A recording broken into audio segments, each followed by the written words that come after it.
Hey everybody, Mila the Mindset Coach here. Welcome to episode 2 of the Sabotage Files.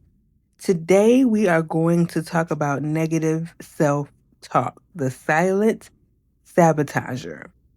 So here's the thing, most of your battles don't start in the outside world, they start in your head.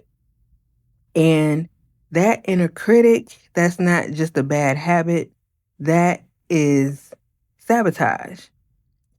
Negative self talk sounds harmless, just words in your head. That's how we look at it.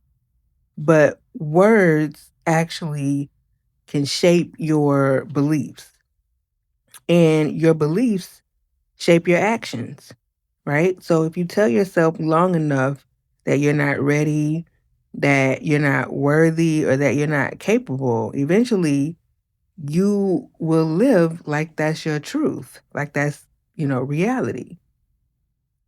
Think about the last time you wanted something. Maybe you wanted to apply for a job, or you wanted to post your work online, or maybe you wanted to ask somebody for some help. Before you even took the action, though, that little voice inside your head said, "You're not good enough. You'll embarrass yourself. Don't even try." So you didn't. And that voice is sneaky because it sounds just like you. But most of the time, it really isn't your voice. It's the echo of a parent, a teacher, a boss, or even society whose message is about who you should be. Over time, you internalize those voices until they blend it into your own thoughts. And here's the problem, your brain is always listening. If your inner script is full of "I can't, I'm not, I'll never," it becomes the lens through which you see the world.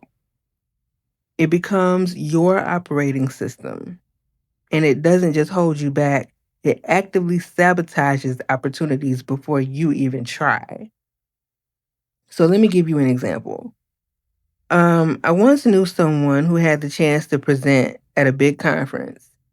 She was qualified, she was ready, but her brain kept telling her, "You'll freeze up. People will laugh at you, that carry. They're all gonna laugh at you. You don't, and they'll tell her that you don't belong." Um, she got so anxious that she declined the invitation. The opportunity was gone, not because she wasn't ready, but because her self-talk convinced her that she wasn't. And that's the cost of negative self-talk. It stops you before anyone else has the chance. So, where does that actually come from? Where does negative self talk come from? Sometimes it's the fear of rejection. If I can convince myself that I can't, I won't risk failing.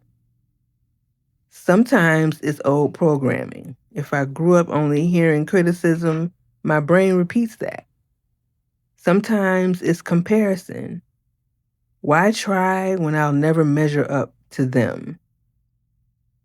Whatever the source is, the result is the same. You shrink yourself to avoid the pain, but you end up living smaller than you deserve.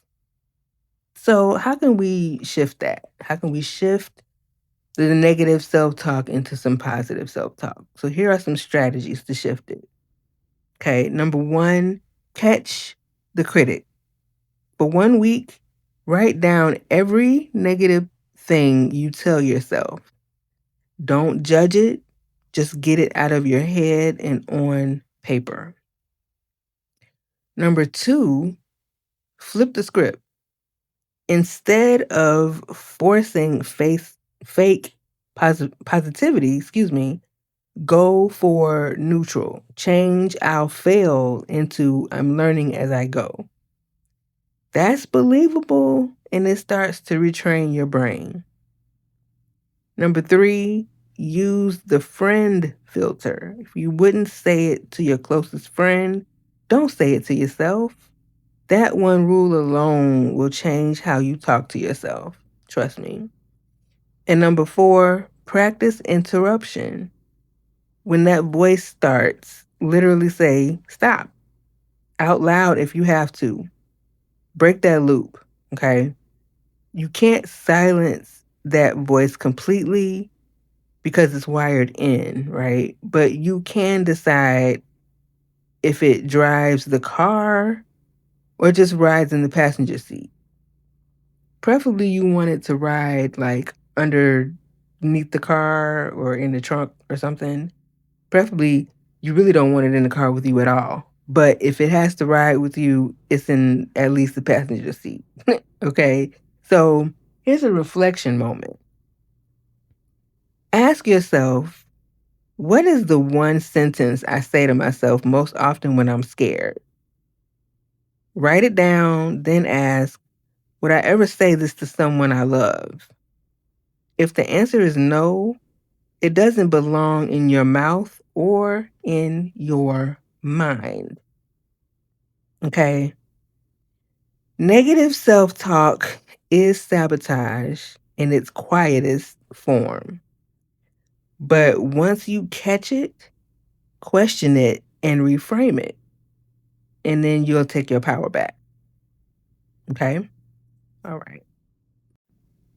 Thank you guys once again for coming. Thank y'all for listening. I hope that you enjoyed this. If this episode resonated, the next one is for you. We are talking about perfectionism, which is one of negative self talk's favorite disguises. Okay, so subscribe, like, share, comment, all that good stuff so you don't miss it. All right?